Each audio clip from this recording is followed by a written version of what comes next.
ইরশাদ করেন, যে ব্যক্তি সকাল বেলা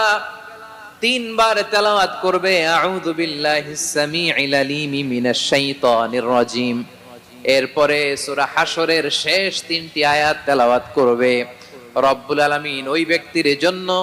70,000 ফেরেশতা নিয়োগ দিবেন যারা সারা দিন ওই লোকের জন্য মাগফিরাতের দোয়া করবে। শুধু এখানেই শেষ নয়, বিশ্বনবী ফরমান